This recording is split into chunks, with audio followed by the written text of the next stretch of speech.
Okay, so tapos na ang ating abundant blessing topic. Pero ang abundance dapat tuloy-tuloy pa rin. So this month, ang topic po natin ay, hulaan nyo. Topic po natin ngayon is prayer. So prayer, kailangan dito para tayo ma-bless. Without prayer, incomplete yung ating inaral for the previous month. Kasi lahat, masipag ka, nagbibigay ka, hindi ka naman nagdadasal, kulang pa din. So today or this month, ang topic natin is about prayer. Pag-aaralan natin what is prayer, pag-aaralan natin yung power of prayer, yung effect, at anything that is related to prayer. So ngayon, ang topic natin is what is prayer. Ano ang dasal? Ano ang pananalangin? Sa iba kasi, simpleng-simple yan. Pakikipag-usap sa Diyos. Yun lang ang alam nila. Pero prayer, napaka-basic. 4 na letra, pray, or 6 letra, prayer. Pero ang laki ng kahulugan nito. Masyadong malawak at masyadong malalim. So ito yung pag-aaralan natin. Pray po tayo bago tayo magsimula. Dalangin namin, O Diyos, na itong pag-aaralan naming topic maging malinaw sa amin at hindi lang kami ma-inform, ma-transform kami. Ang prayer, Panginoon, hindi lang namin dapat pag-aralan, dapat pinapractice din.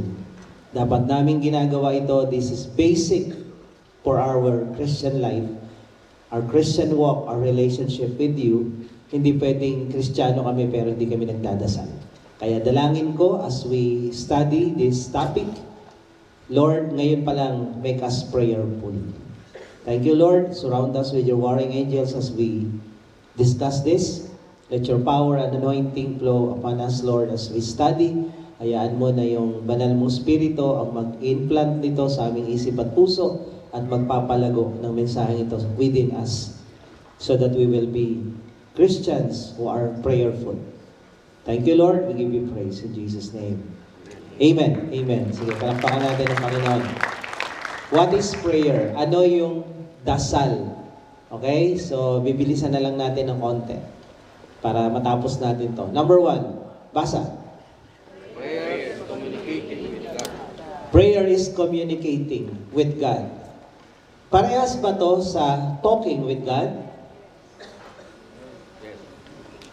Parehas hindi. Yes. Sino nagsasabing parehas? Taas ang kamay. Sino nagsasabing hindi parehas? Taas ang kamay. Wala. Sino nagsasabing wala akong pakialam? Bahala kayo dyan. Kaya nga ako matindi para makinig. Pastor talaga. So communication and talking is different thing. Magkaiba yon. Kasi ang tunay na communication, pwedeng verbal, pwedeng non-verbal. So talking is verbal. So pupunta tayo doon. Una, prayer is communicating with God. Communication is the basis of all relationship. Pag ikaw wala kang relationship sa isang tao, hindi mo yan laging kinakausap. Diba, tinuturuan natin yung mga anak natin, don't talk to strangers. Correct? Lalo yung mga anak nating maliliit. Mababae man yan, malalaki. Don't talk to strangers. Yan yung unang batas kasi hindi ko alam kung totoo yung mga nakapost na lagi na lang may mga batang nawawala. Ang nakakapagtaka sa bansa natin ngayon, walang binabalita sa news sa TV kung totoo yung nawawala. At kung totoo yun, asan yung mga opisyal ng gobyerno natin, anong ginagawa nyo. Kaya, ang solusyon na lang dyan sa mga anak nyo, sabi nyo, don't talk to strangers. Don't. Hindi ka pwedeng makipag-usap pag di mo kilala yan, tao yan. Ganon din naman sa prayer. Hindi ka pwedeng mag-pray kung hindi mo kilala ang Diyos. Hindi ka pwedeng mag-pray kung hindi mo tatay ang Diyos. Kung wala kang relationship kay God, hindi mo pwedeng gawin ito. Nakakamangha at nakakapagtaka sa buong bansang Pilipinas na lahat nagdadasal ng Ama namin, sumasalangit ka, sambahin ng... Ano ba sinasamba? Ngalan? O larawan? Ngalan pala. Akala ko larawan eh. Sambahin ang ngalan mo. So, lahat ng tao sa Pilipinas, dinadasal tong Ama namin. Ang tanong, anak ka ba ng Diyos? Bakit ka nakikipag-usap sa Diyos na tinatawag mong tatay o ama, hindi ka naman anak? Sino ba ang anak ng Diyos? According to John 1:12, ang lahat ng tumanggap kay Jesus, nanampalataya sa kanyang pangalan, sila lang ang binigyan ng karapatang maging mga anak ng Diyos. Ito ang malaking kasinungalingan ng demonyo sa Pilipinas at sa buong mundo na nagsasabi lahat anak ng Diyos. Hindi po yun totoo. Lahat ng tao mahal ng Diyos. Lahat ng tao nilikha ng Diyos, pero hindi lahat anak ng Diyos. Obviously naman, anak ka ng Diyos, kalokohan ginagawa mo. Like father, like children. So, ang anak ng Diyos, yun lang tumanggap sa Kanya bilang Panginoon na tagapagligtas. At sila lang yung may karapatan na tumawag ng Ama. Ama namin, sumasalangit ka. So, prayer is basic for every relationship. Kung wala kang relationship, hindi mo kakausapin lagi ang isang taong yan. Ganon din kay Lord. Ang nakakalungkot lang minsan sa mga religious, ginawa nilang ritual ang pagdadasal para mapakitang relihiyoso sila. May kilala nga ako, 2,000 Hail Mary, yung pinagdadasal talaga eh. Yung lawit na yung panga mo sa kadadasal maghapon. Ang tanong, kinakausap mo yung Diyos Ama na to, anak ka ba? Tanongin mo yung katabi mo, anak ka ba? Tignan mo, anak ka ng Diyos. Dahil kung hindi ka anak ng Diyos, hindi ka sasagutin ng Diyos. Bakit sila pinagpapala? Hindi Diyos ang sumagot doon. Si Juan. Si Santanas. Diba? Buti na lang, hindi na natuloy si Dear Santa na yan. Sumasagot din ng demonyo sa mga hindi anak ng Diyos para i-deceive sila na, pwede ka pa rin magdasal. Kaya lang, hindi palapit sa Diyos yun, palayo. So, ang mga anak lang ng Diyos ang pwedeng tumawag sa Diyos ng Ama namin at pwedeng magdasal. Kung hindi ka anak ng Diyos, hindi ka pwedeng magdasal. Pwede, kaya lang sa diablo ka nagdadasal. Okay? Huwag kayong ma-confuse na bakit yung mga hindi anak ng Diyos ay nabibless din. Tandaan nyo, hindi lang pera ang blessing. Hindi lang. Eternal life, peace, sabi nga ni Hector kanina, marami pa yan. So, bilang mga anak ng Diyos, sino anak ng Diyos dito? Taas kamay. Sure ball. Naka John 1:12, naka ABC kayo. Ngayon, kung anak ka ng Diyos, ine-expect ng Diyos na makipag-usap ka sa Kanya always. Sabihin mo sa katabi mo, kinausap mo si Lord kanina, si Tatay God, Yes. si Papa God. Kinausap mo kanina, nag-usap kayo. Yes. Gusto ni Lord, kung anak ka, mag-usap kayo lagi. Okay? Kung ginagawa ng mga religious yan, how much more tayo ng mga anak ng Diyos? So, communication, ito lang ang sabi ko, can be verbal or non-verbal. Kaya hindi ko tinatawag ang prayer na talking to God alone. Kasi communication ay pwedeng talking or just yung mag-asawa pag tumingin yung misis sa mister. Di ba? Kanyari, may nakitang chicks sumilip. Mukha sa tingin. Sabay titig din siya, o kaya may gustong bilhin sa tropa-tropa. Magtatanay tayo, brum-brum. Si misis ngayon, tumingin, no? Anong tawag doon? Mukha sa tingin. Makuha ka sa tingin. Communication yon. Nagko-communicate. Yung bata, gustong nagutom, yung baby, gumising sa madaling araw, umiyak, o kaya may nangyari. Nagko-communicate siya, nagutom siya, umiyak siya. So communication is not simply talking. Okay? Pero, doon tayo magsisimula. Verbal. Verbal communication is talking to God. Pero hindi yun nagtatapos doon. Hindi nalilimitahan. Kaya huwag sabihin, sige, hindi na ako sasalita kay Lord.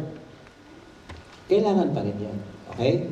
Jeremiah 33 verse 3, call to me, sabi ni God, and I will answer you. Tumawag ka sa akin, ibig sabihin, talk to me, call to me, sasagutin kita. Nakakaasar yung hindi sumasagot, di ba? Yes. Taas ang kamay. Nag-message ka na, kanina pang umaga, tanghali na, wala pang sagot. Nagre-ring ka na, panay miss call mo, miss call, miss call, miss call. Buti pa yung call na miss. Pero yung kino-call, hindi. Yes. Hello?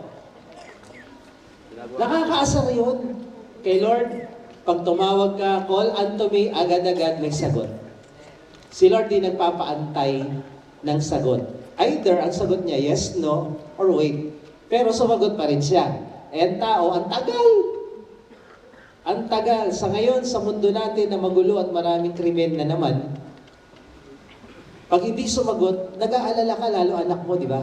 Asan ka, asan ka? Tapos hindi sumasagot, lagi na lang naisip mo, baka nagawa ng cellphone. O baka kung ano nangyari na. So, sabi mo sa katabi mo, sumagot ka ha. Sige, laksan mo. Sumagot ka. Oo, di ka pagtatanong, sasagutin na kita. Pag may message ka, sumagot ka. Yan yung tama. Kaya huwag mo sasabihin, naka-silent mode eh. Ako dati, pag may mga ganyan kausap, tapon mo na yung cellphone mo, walang silbi. So call unto me, sabi ni God. And then Jeremiah 29:12, then you shall call on me, sabi ni God ulit, and you shall go, pray to me, and I will listen to you. Ang kagandahan kay Lord, wala pang cellphone noon. Pero every time you call to Him, He will listen. Kaya nga, ito ay encouragement sa atin na mag-pray ka kasi ang Diyos nakikinig. Kausapin mo siya kasi ang Diyos nag-aantay na makipag-usap ka sa Kanya dahil siya willing. Matthew 6 verse 6, when you pray, use not vain repetition. Dahil ang prayer ay komunikasyon, pakikipag-usap na verbal o non-verbal, ang utos ng Biblia sa Tagalog ganito pag kayo'y nanalangin, huwag kayong gumamit ng mga paulit-ulit na mga salitang walang kwenta na ginagawa ng mga hentil as heathen do. For they think that they shall be heard for their much speaking. Ang akala nila, pag marami silang sinasabi at paulit-ulit, pakikinggan sila ng Diyos. For example, anak sa magulang, pupunta sa school yung anak, hihingi ng baon. Sasabihin niya sa nanay niya o sa tatay niya, Nay, tay, pahinging baon, papasok na po ako. Anong sasagot ng magulang? Wait lang. Normal yun na obligasyon natin. So magbibigay ka ng baon. Pero kung ganito ang sasabihin ng anak mo, Nay, tay, pahinging Nay, tay, pahinging Nay, tay, pahinging baon. Ilan na yun? 3? Kailangan 2,000. Nay, tay, pahinging baon. Nay, tay. Tapos nakakalculator, 1,000 ang Nay, tay, pahinging baon. Kung ikaw nanay, kung ikaw tatay, anong gagawin mo? Ha? Ang kulit mo Bakit kailangan mo ulit-ulitin yung hingi mo? Hindi ko ba narinig? Hindi ko ba naintindihan? Tanga ba tatay at nanay mo? One word is enough for a wise man. Diyos itong kausap natin. How much more Diyos? Hindi ka pa humihingi. Alam niya na. Ba't kailangan mong ulit-ulitin? Nagawa mong tangan Diyos mo? Hello? Ano yung katabi mo? Ginagawa mong tangan Diyos? O baka tayo yun? Hindi mo kailangan ulit-ulitin ang dasal kasi ang dasal pakikipag-usap sa Diyos na bago mo pa sabihin yung kailangan mo at hihilingin mo, sabi ng Bible, alam niya na bago mo pa sabihin. Bakit kailangan mong uulit-ulitin? May tanongin mo yung katabi mo, bakit nga ba? Pengin ito, Lord. Pengin ito, Lord. Pengin ito, Lord. Pengin ito, Lord. Pengin ito, Lord. Pengin ito, Lord. Hindi pakikipag-usap yun. Pang-aasar yun. Hindi natutuwa ang Diyos sa dasal na paulit-ulit dahil ang Diyos hindi mo kailangang ulit-ulitin sa Kanya. Matalino ang Diyos natin. Alam niya ang hihingin mo. Bago mo pahingin, hindi mo kailangang ulit-ulitin. One word is enough for a wise God. Amen. Kaya sabi dito, don't use vain repetition. Sa Tagalog, huwag kang gumamit ng walang kwentang paulit-ulit na salita sa iyong pagdadasal at pakikipag-usap sa Diyos. Huwag. Dahil alam na ng Diyos ang kailangan mo bago ka pa humingi. At ito rin ang ginagawa ng lahat ng mga paganong relihiyon. Ganon sila magdasal. Sa India, Hare Hare, Hare Krishna, Hare Hare, Hare Rama, Rama Rama, Hare Hare. Hare Hare, Hare Krishna, Hare Hare. Paulit-ulit. Kasi, pagano nga hindi Christian. Lahat ng dasal na paulit-ulit, hindi tunay na Christian yan. Pagano yan. Kaya hindi natin yan ginagawa. Okay? Now, let's go to non-verbal prayer. So, verbal communication, you talk directly to God. Ano kailangan mo? Anong gusto mo? Sabihin mo, alam ng Diyos yan, hindi mo na kailangan kulit-kulitin at paulit-ulit. Okay? Lord, bigyan mo ko ng baon 50 pesos. Bigyan mo ko ng baon 50 pesos. Bigyan mo. Hindi na kailangan yun. Isa lang. Okay? So, talking to God, yun yung una sa prayer is communication with God. Verbal, talking. Yung pangalawa naman, non-verbal. Walang words. Sa 1 Samuel chapter 1 verse 12 to 13, merong nanay na nagdasal, si Hannah, dahil wala siyang anak, talagang nagmakaawa siya kay Lord. Pumunta siya sa templo at nagdasal, sabi dito, as she continued praying before the Lord, Eli, yung pare na nakabantay doon, observe her mouth. Tinitingnan yung kanyang bibig. Hannah was speaking in her heart. Only her lips moved. And her voice was not heard. Walang boses. Medyo gumagalaw lang yung bibig niya. Ngayon, nakakala nung pare, lasing. Sabi niya kay Hannah, Hannah, babae, nasobrahan na naman yung laklak mo ng alak. Lasing ka na naman. Ang sabi nitong si Hannah, hindi mo alam kung gaano kahirap yung nararamdaman ko, yung sakit na nararamdaman ko. Nagdadasal po ako, nagmamakaawa po ako sa Diyos. Ito yung dasal na malupit. Walang words pero may puso. Alam niyo ba, God looks sa heart ng tao. Nung inanoint si David, sabi ni Lord kay Samuel, ako ay tumitingin sa puso, hindi sa panlabas, kundi sa panloob, sa puso niya. So ngayon, pag dasal tayo ng dasal, panay nguso pero walang puso, walang effect yun. Panay talking, walang heart. Ang tunay na dasal, galing sa puso, lumalabas lang sa nguso. Pero minsan, walang nguso, panay puso. Mas okay yun. Kaya ang tunay na dasal, galing sa puso. So ito yung dasal ni Hannah. And then, Psalm 56 verse 8. Sabi dito, ni David, you keep track of all my sorrows.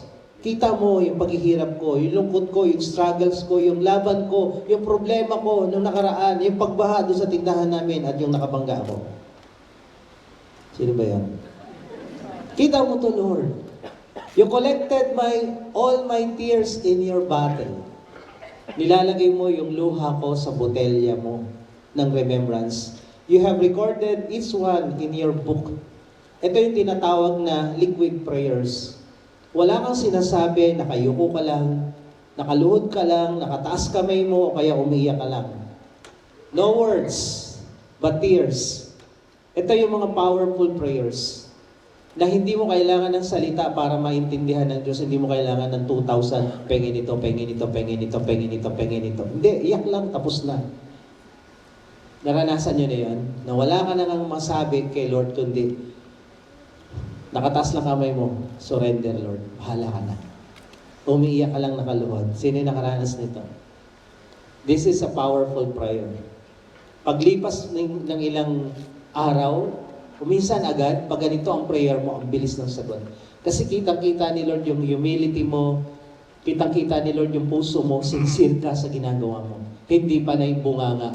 Hindi pa na yung nguso. Puso.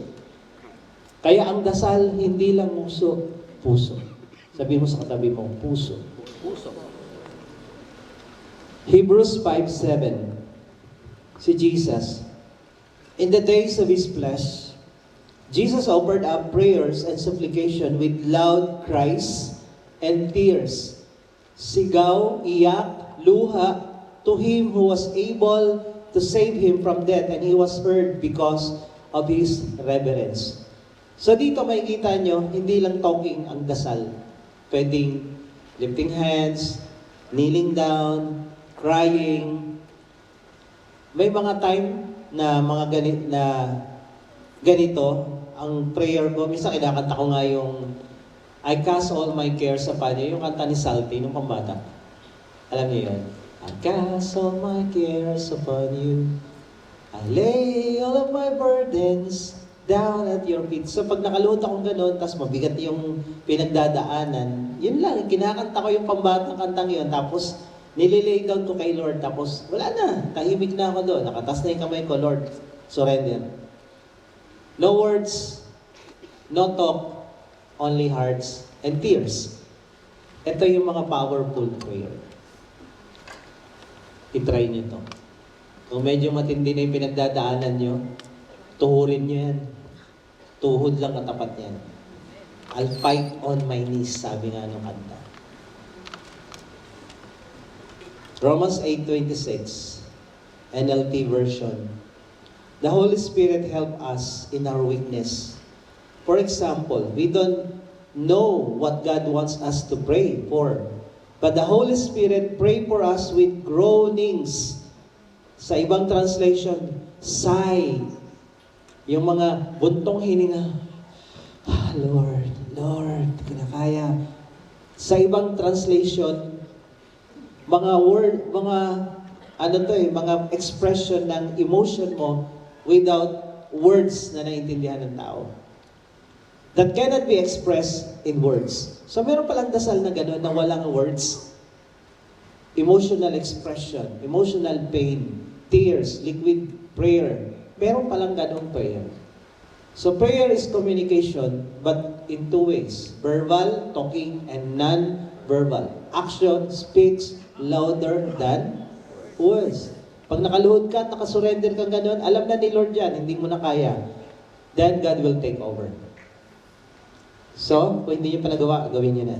Sabi ni Mahatma Gandhi, national hero ng India, it is better in prayer to have heart without words than words without heart. Kaya minsan, magugulat ka, ang haba mo mag-pray ah.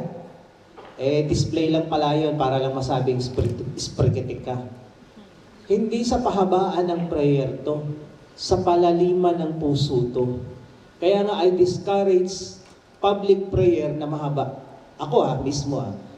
Ang lagi ko sinasabi, ang mahabang prayer, sa personal yan, walang naiinip. Pag si Lord kinausap mo ng 3 araw, hindi siya nagagalit, natutuwa siya kasi gusto niyang may kausap. Pero pag ikaw nag-pray ng 3 oras, may kasama sa prayer meeting, sigurado babatukan ka ng mga yan. Tulog na sila, gutom pa, ikaw naman, feeling mo spiritic ka. Don't pray too much and too long during prayer meeting. Hindi nakakatuwa sa katabi mo. Pero pag nag-pray ka ng mahaba mag-isa, tuwang-tuwa si Lord sa iyo. Yung sa katabi mo, ang mahabang prayer, personal. Hindi group. Okay? Dahil ang tunay na dasal sa puso, maikli lang yan, pero powerful yan. Si Jesus, pag nagdasal, Ama, pagalingin mo tong bulag na to, agad-agad gumagaling. Powerful. Kasi ang kanyang personal prayer life, mahaba. Pero yung public prayer niya, maikli lang. Kaya sana all. Pangalawa, prayer is connecting with God. Iba yung communication sa connect. Okay? Magkaiba yun. Dito sa Exodus 17 verse 9 to 11, naalala nyo nung bago pang naimbento ang cellphone, naghahanap kayo ng signals, saan kayo pumupunta? Sa mataas na lugar. Kaya ang iba, umakyat ng puno ng nyog, di ba? Buhay ang, buwis buhay talaga magka-cellphone noon eh. Lalo na yung mga cellphone na para pang kudkod ng yelo. Meron pa kami noon eh, yung ganito kalaki. Ayun, hindi pwedeng nakawan ng mga snatcher yun. Kasi pwede mo pukpuk sa ulo nila, nakakamatay yun eh. Sana mabalik yung cellphone na ganun, no? Pwedeng deadly weapons. So, ahanap ka ng signal. In the Old Testament, hindi naman yun yung purpose, pero parang ganun yung nangyari. Nagkaroon ng digmaan sa Amalek. Ito yung mga number 1 na kalaban ng Israel. Kumbaga, mga kampo ng demonyo itong mga Amalek na to eh. Ang sabi ni Moses sa kanyang general, kay Joshua, Joshua, makipaglaban ka sa Amalek, doon ka sa baba, sa field, ako naman aakyat doon sa bundok, at magkoconnect ako kay Lord. Sa signal ni Lord, sa wifi ni Lord. Ayan, magkoconnect ako dyan, kay God. So sabi dito, Moses said to Joshua, "Choose for us men and go out, fight with Amalek. Tomorrow I will stand on the top of the hill with the staff of God in my hand." So Joshua did as Moses told him and fought with Amalek, while Moses, Aaron, and Hur went up to the top of the hill. Whenever Moses held up his hand, Israel prevailed. And whenever he lowered his hand, Amalek prevailed. Every time na yung tungkod ni Moses nakataas, yung kamay ni Moses nakataas, nananalo sila sa labanan. Nakakonect siya kay God eh. This is a symbolic of prayer. Nakakonect siya kay God. So yung lumalaban sa physical, nananalo. May physical na laban, may spiritual na laban. Ang tagumpay ng physical sa spiritual. Okay? So nakakonect si Moses, nananalo si Joshua. Ang problema, ang tagal ng labanan. Maghapon. So nangawit na itong Moses, matanda na rin, nalaglag na yung kamay, and then sabi dito, tuwing bababa yung kamay ni Moses, natatalo sila. Nawawala yung connection. Pero, ang ginawa ng dalawa, si Hur at saka si Aaron, hinawakan yung kamay niya at nanalo sila sa laban na yun.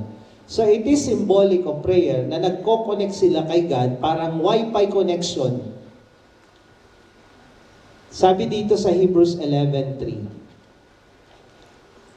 "By faith we understand that the universe was created by the Word of God, so that what is seen was not made out of things that are visible." The visible is the result of what happens in the invisible realm.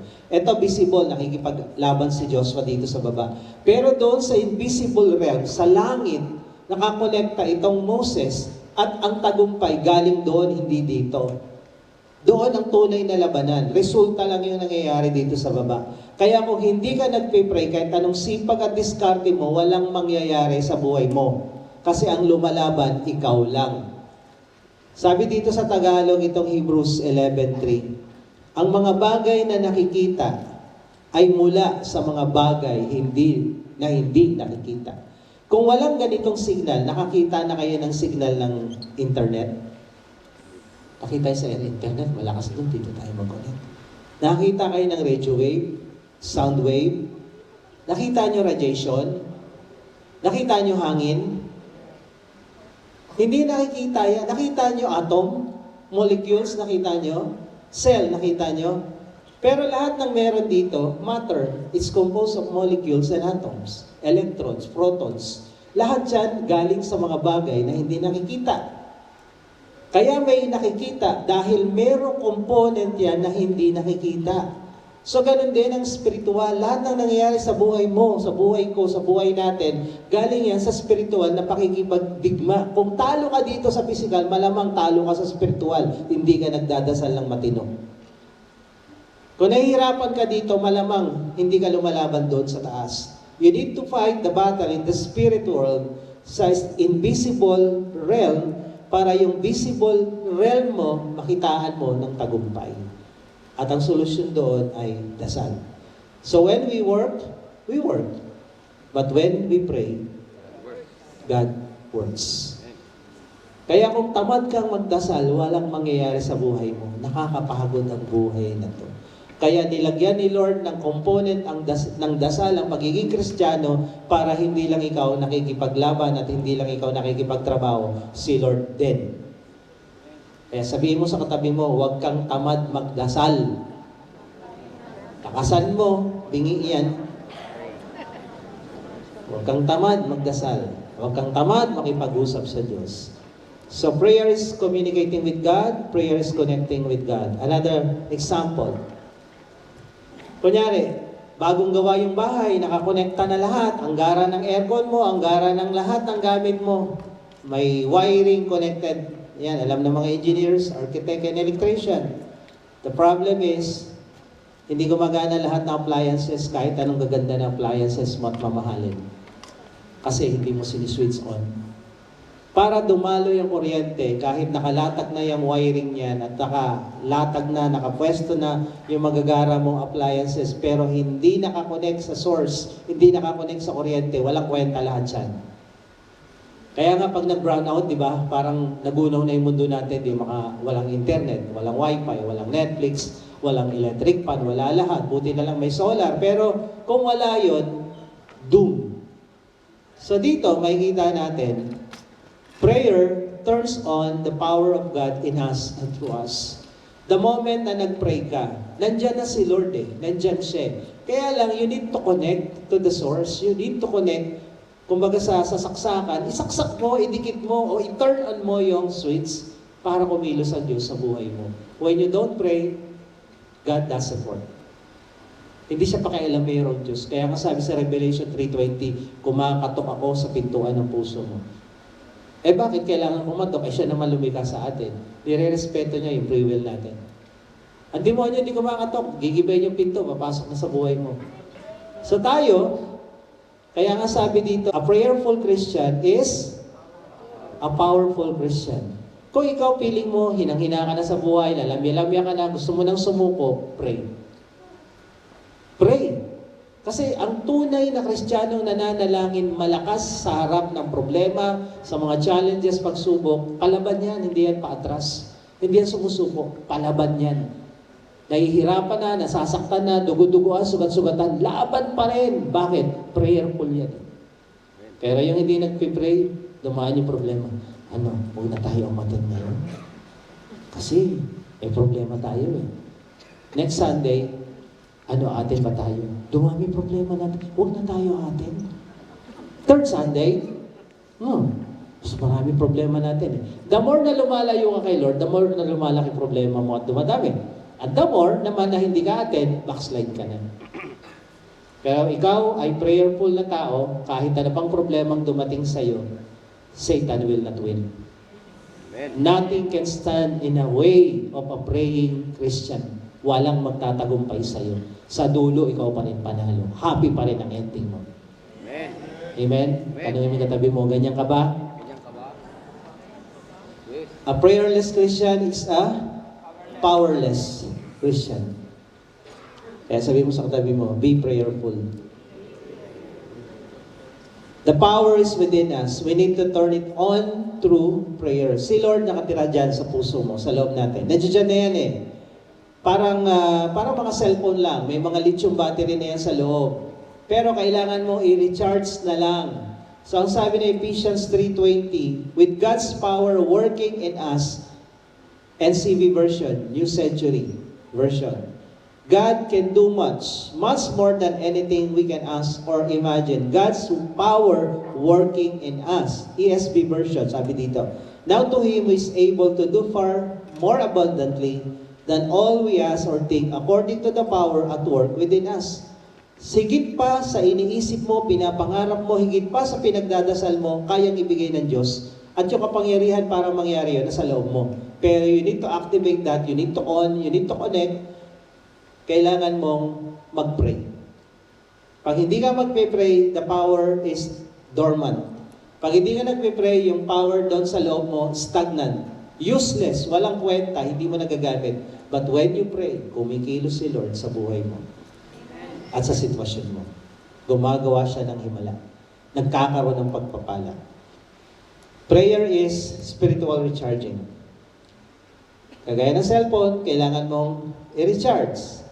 Sa first, buying, charging. Pero sa second, na i-charge mo ulit, recharging na yon. Sabi ng James 4:8, draw near to God and He will draw near to you.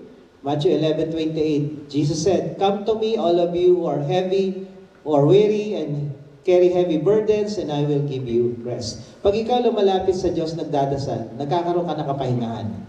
Nare-relax yung buhay mo, yung mga anxiety mo, yung mga worries mo, yung mga pressure sa buhay mo, nawawala. Pag malalim yung prayer mo, totoong nagdasal ka, pagkatapos mo magdasal, parang wala ka ng problema. Kasi you cast all your problems and cares to God. So, importante yung spiritual connect and spiritual recharging. Tingnan nyo to. Kung ikaw, ganitong Kristiyano, lobat na, wala pang signal, saan ka dadamputin? No connection. Kasi hindi ka nagpipray, lobat ka na, wala ka pang signal. Naalala ko, 2 years ago, pangalawang punta namin sa Maldives, yung luma kong iPhone, sakit sa ulo, inabot ko talaga. Nag-share kami doon kasi bawal ang Christian doon, bawal ang Bible doon, bawal lahat ng anything hindi Muslim, bawal. Kulong ka. agad. Nag-share ako dun sa mga cook namin at dun sa manager ng hotel. Nag-share ako talaga kasi last day na namin, uwi na kami bukas. So, makakalusot na kami. Tapos nag-iwan ako ng papel na if you have problems, just call on this name, Jesus. So, okay na. Lipat na kami ng hotel, panglapit sa airport. Pagdating na airport, yung luma kong cellphone, hindi gumagana yung screen. Tapos, ang bilis malobat.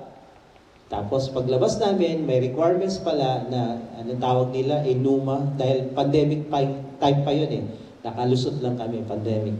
Tapos pag uwi mo ng Pilipinas, may e-travel na kailangan mong fill-upan doon mismo sa airport nila. Sabi ko, what's the logic? Bakit ko dito pipilapan sa Maldives? Eh, pagpasok ng Pilipinas yan. So, pinagbigyan ako. Pagdating naman ng Malaysia, ganun din. Sabi ko, bakit dito? Ngayon, nakapag-isip yung mga leader natin sa Pilipinas na matatalino lahat.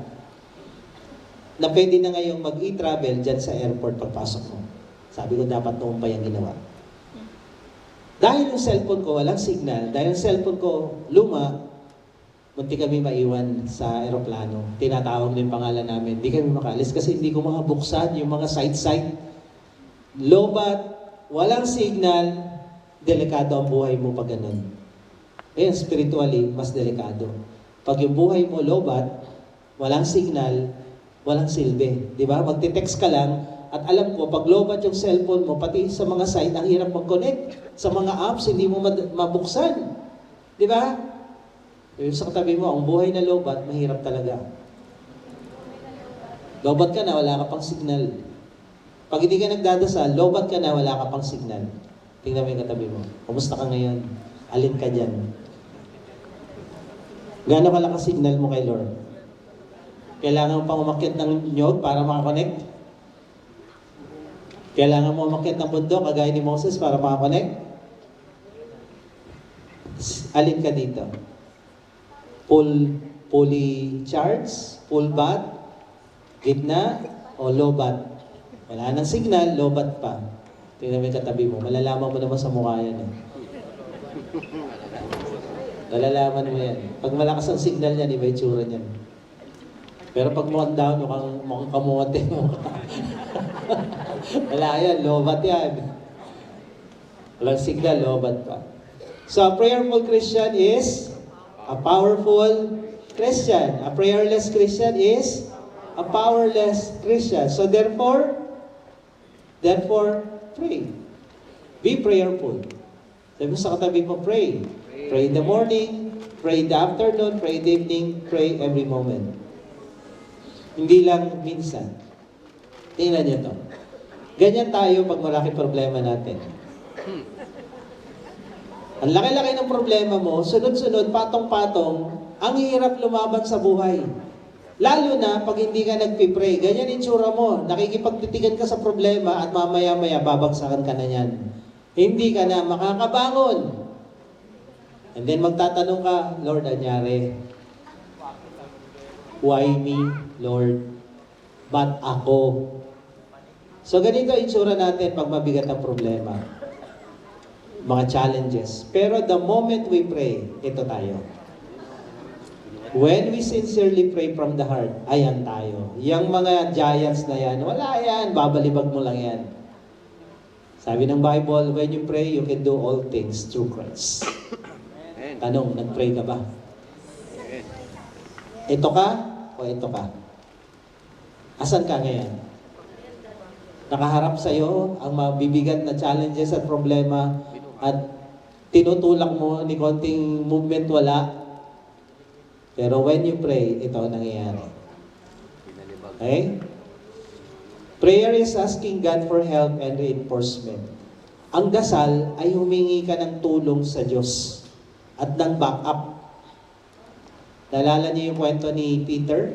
Sabi niya, Lord, kung ikaw yan na lumalakad sa tubig, sabihin mo, punta ako dyan. And then sabi ni Jesus, come. Pumunta si Peter kay Jesus, lumakad din siya sa tubig. Pero, ang sabi sa kwento, ito, but when he saw the wind, ang tindi, no? Nakita niyo yung hangin? Nakakita na kayo ng hangin?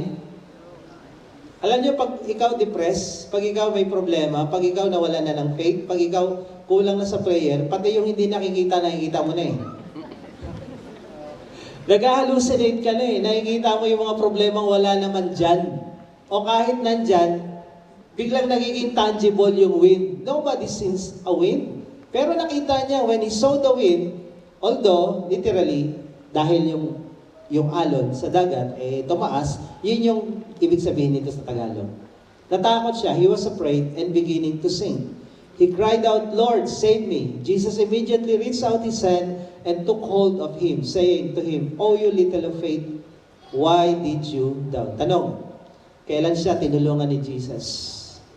Nung lumubog na ba siya? At ang paglubog ba bigla?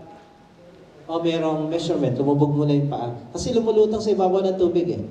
And nung nakita niya yung wind, yung alon, lumubog yung paa, lumubog yung tuhod, lumubog yung binti, lumubog yung bewang, lumubog yung tiyan, lumubog yung dibdib, lumubog yung leeg, o baka hanggang dito. May isa ako nakita, talagang nasa ilalim na yung ulo ni Peter, kamay na lang nakalabas eh.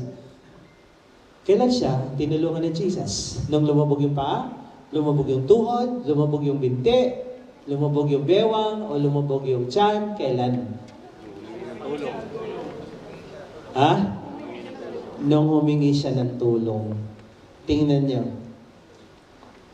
Kung hindi siya humingi ng tulong at hindi siya sumigaw, "Tabang, Lord!" Sabi ng mga Bisaya, "Tabang!" Hindi siya sumigaw ng, "Save me, Lord!"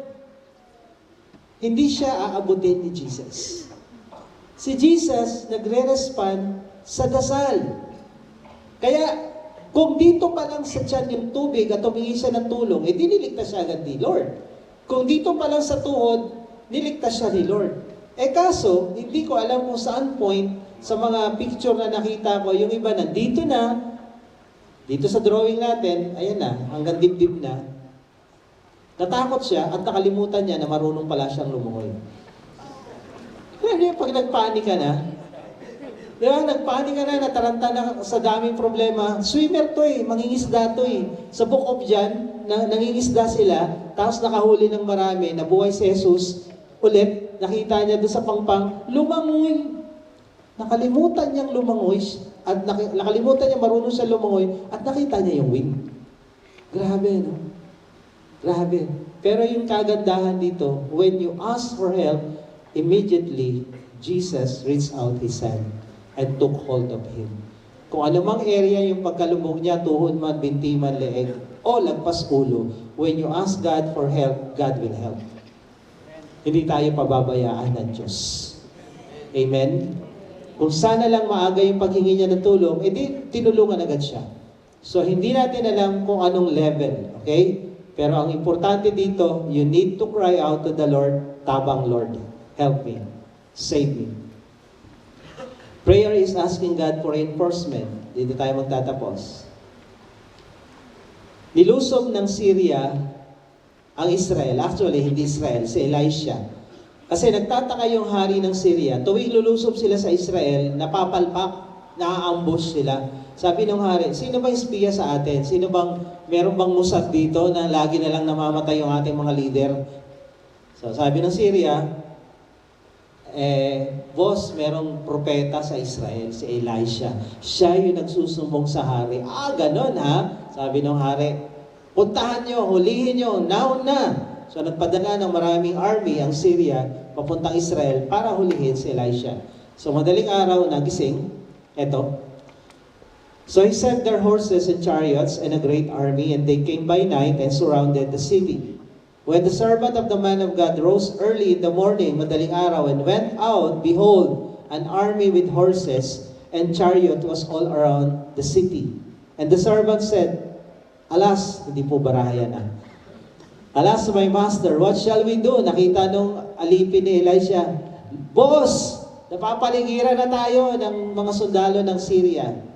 What shall we do?" Anong gagawin natin? He said, "Do not be afraid. For those who are with us are more than those who are with them." Then Elijah prayed and said, "O Lord, please open his eyes that he may see.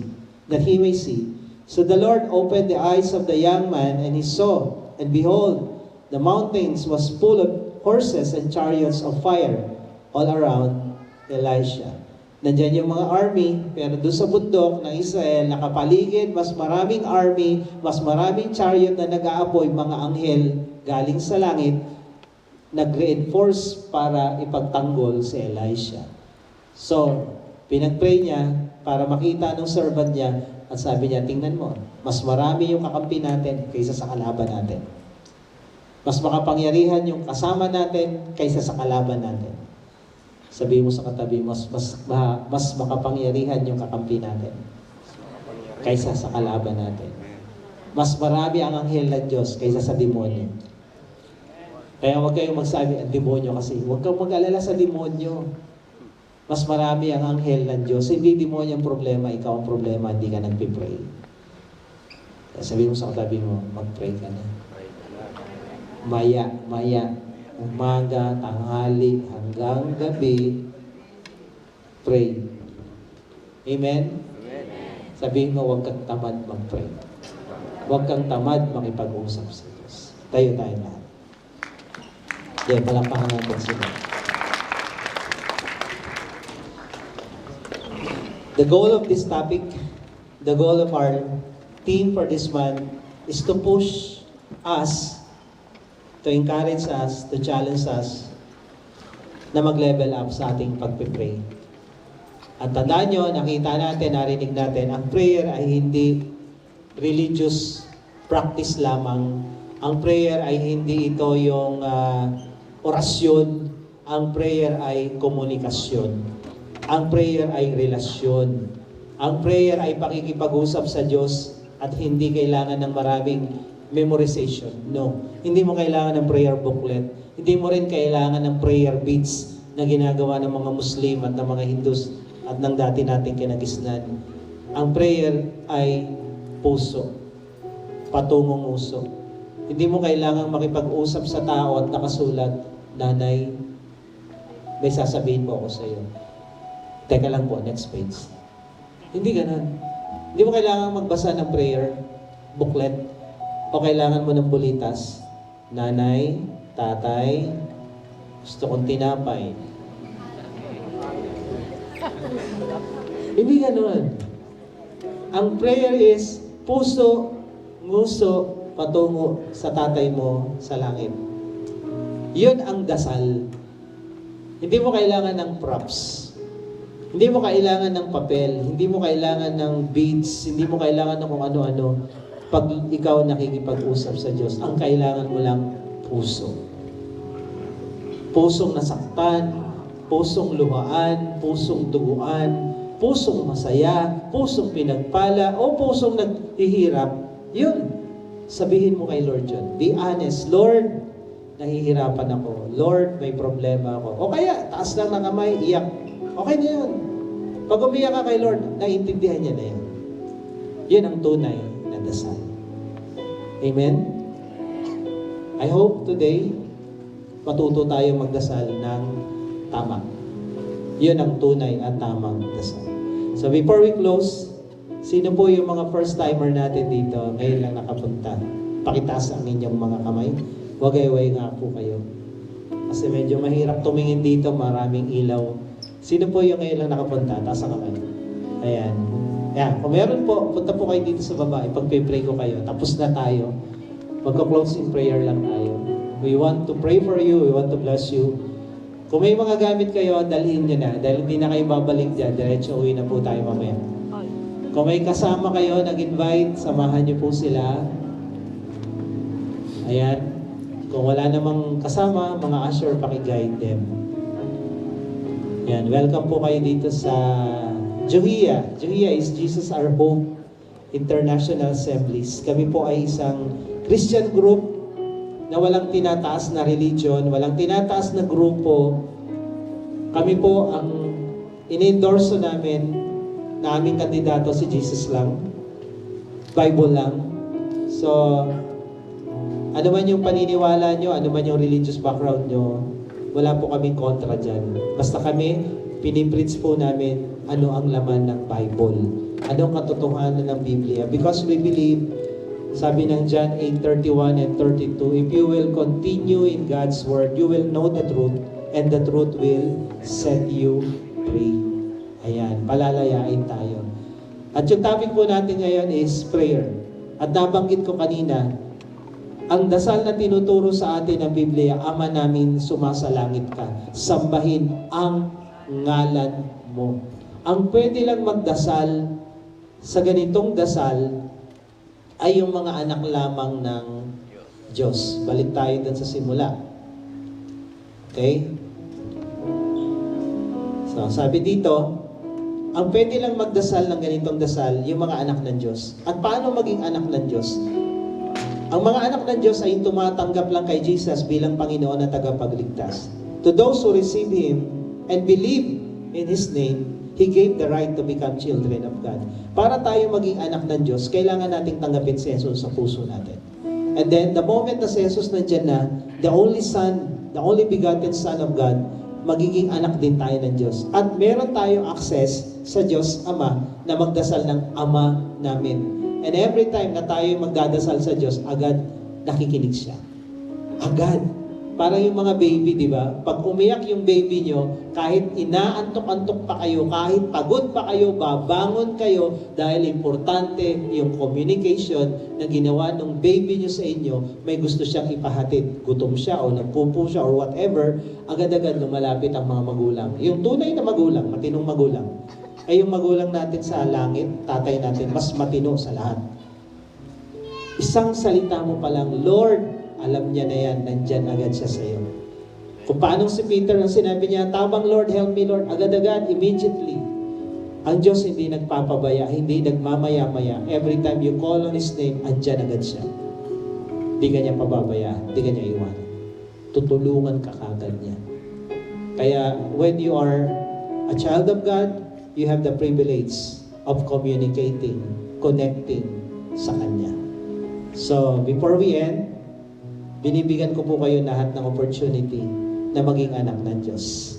Tanggapin natin si Jesus sa puso natin. Okay lang po ba yan? So let's bow our head, let's pray. Taas po natin isang kamay natin sa Diyos, simbolo ng paglapit sa Kanya. And sumunod po kayo sa panalangin ito habang tayong lahat ay nakayuko at nakapikit. Sabihin nyo, Panginoong Jesus, ako po'y lumalapit sa iyo, nagpapakumbaba, inaamin ko, ako ay isang makasalanan.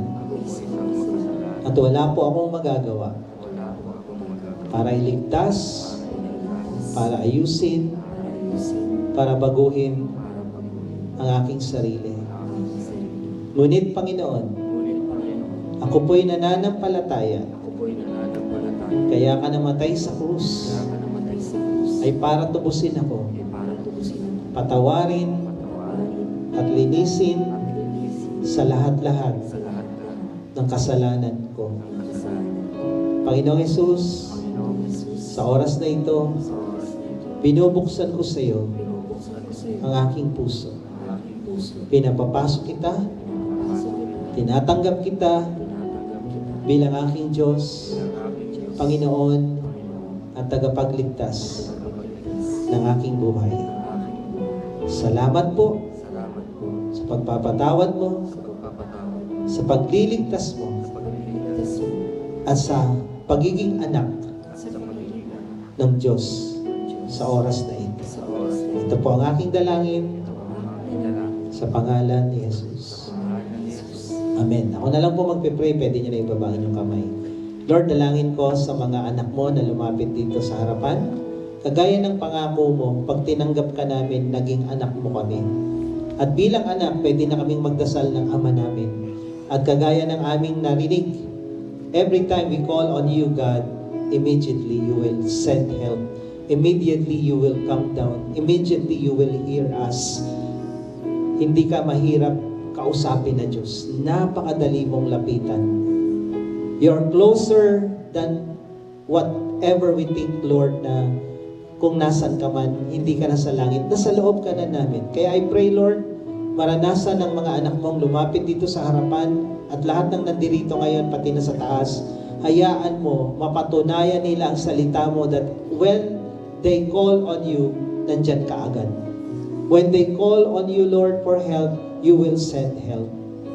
Kaya I pray, Lord, ano man yung kinalalagyan namin sa oras na to, ano man yung mga struggle namin, ano man yung mga problema namin, ano man yung pinagdadaanan ng bawat isa, Lord, tumatawag kami sa pangalan mo and we ask for help. Tulungan mo kami, hayaan mo na itong mga pinagdadaanan namin ito, if you want us to go through it, you go along with us and help us to be victorious. Kung gusto mo na maalis kami sa kalagayang ito, kagaya ng nangyari kay Pedro, nalulunod siya doon sa tubig. Yung iba dito nalulunod sa problema, nalulunod sa kahirapan, nalulunod sa utang, nalulunod sa sitwasyon, sa depression, sa anxiety. Lord, you can pull us out of this in Jesus' name. I pray, Lord, whatever we need, alam mo na yun ang kailangan namin. Help us today. In Jesus' name. Kung may sakit din, Panginoon, pull us out from this sickness in Jesus' name. Hayaan mo sa buong linggo ito, as we call on you, maranasan namin yung tugon mo. And help us to be more prayerful than ever before. Thank you, Lord. We give you praise. We give you all the glory and honor in Jesus' name. Amen.